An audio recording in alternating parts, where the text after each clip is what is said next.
भक्ति भक्त भगवंत गुरु चतुर्नाम बपु एक। तिनके पद बंदन करो नासे विघ्न अनेक।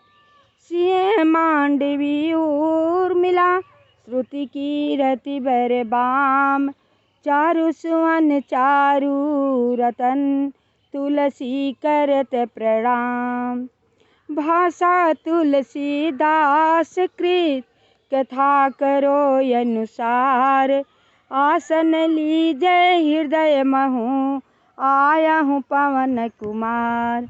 मंगल भवन मंगल हारी द्रबहु सुदशरथ अजिर बिहारी। कह रहे हैं गोस्वामी तुलसीदास जी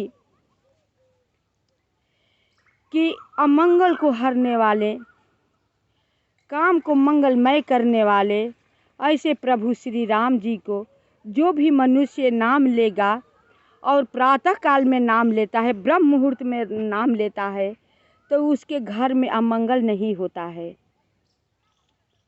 अगर होने का होता है तो होते होते भी टल जाता है। आप सबका कह कर तो देखिए, आप सबको कैसी अमंगल दूर हो जाता है, करने के बाद ही आप सबको समझ में आएगा। इसलिए हर पंक्ति में गोस्वामी तुलसीदास जी यह बात लिखे हैं। तो राम राम कही राम कही, राम राम कही राम। तनु परिहरि रघुबर बिरह, राहु गया असुर धाम। मंगल भवन मंगल हारी, द्रबहु सुदशरथ अजिर बिहारी। महाराज दशरथ जी राम राम कहते कहते अपने सुरधाम को चले गए। उनका प्राण जो है निकलकर पखेरु हो गया। अब महाराज दशरथ जी बिल्कुल तरह से इतना छटपटा रहे थे पहले, अब उतना ही बिल्कुल शांत हो गए। जियन मरन फलु दशरथ पावा, अंडयने कयमल जसु छावा। जियत राम विधु बदन निहारा, राम बिरह करि मरनु संवारा। जीने और मरने का फल तो दशरथ जी ही पाया, जिनका निर्मल यश अनेकों ब्रह्मांडों में छा गया। जीते जीतो श्री रामचंद्र जी के चंद्रमा के समान मुख को देखा और श्री राम के विरह को निमित्त बनाकर अपना मरण सुधार लिया। उन्हीं के निमित्त बना कर के, आश्रय बनाकर अपना मरण भी सुधार लिया। सब रानियां शोक के मारे व्याकुल होकर रो रही हैं। वे राजा के रूप, शील, बल और तेज का बखान कर कर के अनेकों प्रकार से विलाप कर रही हैं और बार बार धरती पर गिर गिर पड़ती हैं। सभी रानियां राजा का ऐश्वर्य, शील, धैर्यवान, उनका पराक्रमी सब बखान बखान कर चिल्लाती हैं, धरती पर गिर गिर पड़ती हैं। दास दासीगण व्याकुल होकर विलाप कर रहे हैं। बताइए, महाराज राजा दशरथ के घर में इस समय आप जरा भाव विभोर हो करके उस घर का, अयोध्या नगर का दर्शन कीजिए कि कैसा हुआ होगा, कैसा लगता होगा। और नगर निवासी घर घर रो रहे हैं। कहते हैं कि आज धर्म की सीमा, गुण और रूप के भंडार, सूर्य कुल के सूर्य अस्त हो गए। दास दासियां, नगर निवासी सब यही कहकर रो रहे हैं कि इतना सुंदर राजा थे, अब आज ही से कुल का उदय अस्त हो गया। सब केकई को गालियां देते हैं, जिसने संसार भर को बिना नेत्र का अंधा कर दिया। इस प्रकार विलाप करते रात बीत गई। प्रातः काल सब बड़े बड़े ज्ञानी मुनि आए। तब वशिष्ठ मुनि समय समय कही अनेक इतिहास, शोक निवारे सब ही कर निज विज्ञान प्रकाश। रात तो किसी तरह बीत गई। जब सुबह हुआ तो एक ही से ज्ञानी मुनि महर्षि सब लोग राजा दशरथ जी के द्वार पर आए। सबको ज्ञानी की बात कह करके वशिष्ठ मुनि जी समझा रहे हैं, सबसे मिल रहे हैं, क्योंकि वही तो एक रह गए थे। तब वशिष्ठ मुनि ने समय के अनुकूल अनेक इतिहास कहकर विज्ञान के प्रकाश से सबका शोक दूर किया। वशिष्ठ जी ने नाव में तेल भरवा कर राजा के शरीर को उसमें रखवा दिया। फिर दूतों को बुलवाकर उनसे ऐसा कहा, तुम लोग जल्दी दौड़कर भरत के पास जाओ। राजा की मृत्यु का समाचार कहीं किसी से न कहना। दास दासी मंत्रियों को बुलाकर वशिष्ठ मुनि जी काठ को नाव बनवाया और उसमें सरसों का तेल भरवा करके राजा दशरथ जी को 100 को रखवा दिया। फिर अपने मंत्रीगण को बुला करके कहा कि तुम लोग कैके देश को जाओ, भरत शत्रुघ्न को लिवा लाओ, और तुम लोग किसी से किसी प्रकार की राजा को ये सब बात सूचना, राम वनवास किसी प्रकार के सूचना मत देना। केवल लिया आना, यही कहना कि मुनि जी याद कर रहे हैं। देखिए राजा अपने घर में विपत्ति आते हैं तो हम सोचते हैं, यही कहते हैं कि मेरे ही ऊपर केवल विपत्ति आ पड़ी है। नहीं, महाराज जी के घर में तो ऐसी विपत्ति पड़ी है कि उनका 4 पुत्र हैं। चारों पुत्र एक एक से हैं, लेकिन आज का समय राजा दशरथ जी के ये स्थिति आ गई कि काठ के नाव बनवा करके उसमें सरसों का तेल भरवा करके उनका 100 रखवाना पड़ रहा है। उनका अंतिम संस्कार करने वाला कोई पुत्र है ही नहीं है कि उनका अंतिम संस्कार करे तो कौन करे, जो कि उनका 4 पुत्र थे।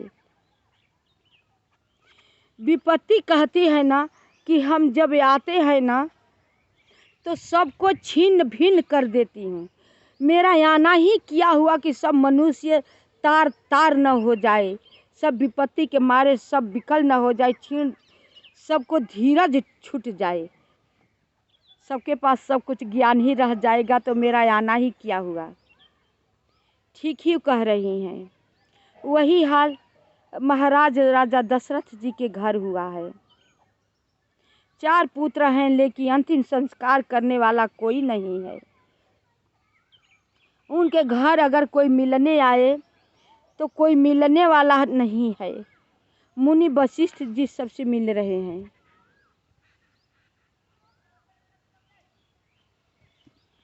इतने ही कहूँ भरत सन जाई, गुरु बोलाई पठयऊँ 2 भाई। सुनि मुनि आय सुधामन धाये, चले बेग बरबाजी लजाए।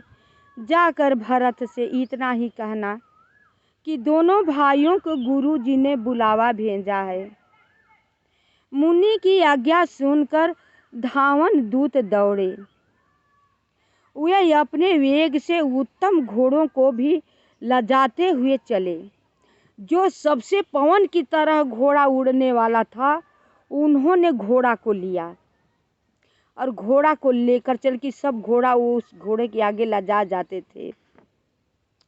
जब से अयोध्या में अनर्थ प्रारंभ हुआ, तभी से भरत जी को अपशकुन होने लगे।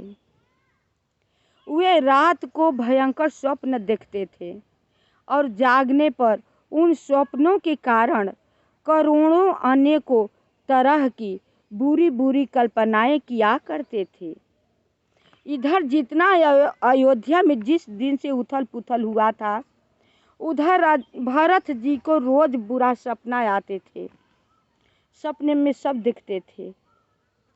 बुरा स्वप्न सोच करके भरत जी परेशान हो जाते तो क्या करते थे, अनेक प्रकार से दान दक्षिणा देते थे ब्राह्मणों के बुला बुला करके, कि ताकि मेरी अयोध्या में कोई अनहोनी न होने पाए।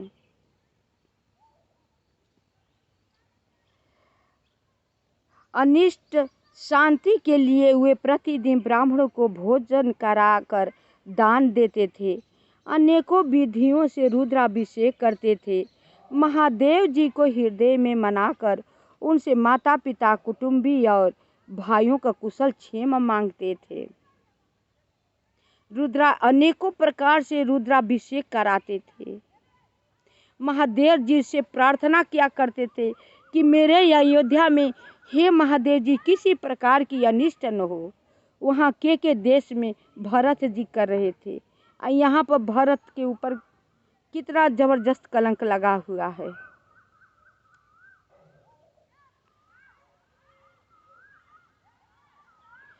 यही विधि सोचत भरत मन, धावन पहुँचे आई। गुरु अनुशासन श्रवण सुनी, चले गणेश मनाई। जब यह बात सुनी कि अयोध्या से दूत आए हुए हैं मुझे ले जाने के लिए, गुरु वशिष्ठ जी बुलाए हैं, ये वचन सुन करके शत्रुघ्न जी के साथ दौड़े और प्रणाम करके पूछे कि क्या बात है। सबके सब ठीक है, केवल गुरु जी ने ही बुलाया है। भरत शत्रुघ्न तुरंत गणेश जी को मना करके चल देते हैं।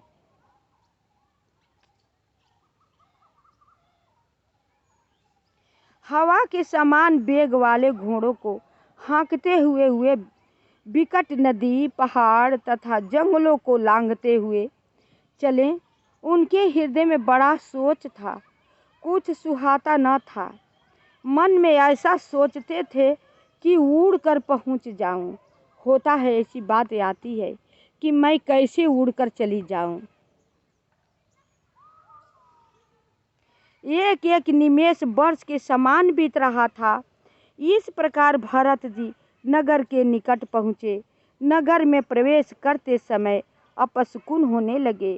कौवे बुरी जगह बैठकर बुरी तरह से काँव काँव कर रहे हैं। खैर सियार बोलहि प्रतिकूला, सुनि सुनि होई भरत मन शूला। श्रीहत सर सरिता बन बागा, नगर विशेषी भयावन लागा। गधे और सियार विपरीत बोल रहे हैं। यह सुन सुनकर भरत के मन में बड़ी पीड़ा हो रही है। उनके रास्ते में ही यह सब दिखाई दे रहा है।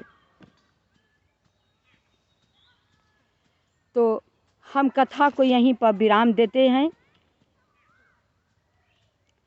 भरत जी अपने ननिहाल से अयोध्या के आ रहे हैं। शेष भाग अगले वीडियो में। आप सब मेरी कथा सुन करके लाइक सब्सक्राइब अवश्य कीजिएगा, कमेंट कीजिएगा।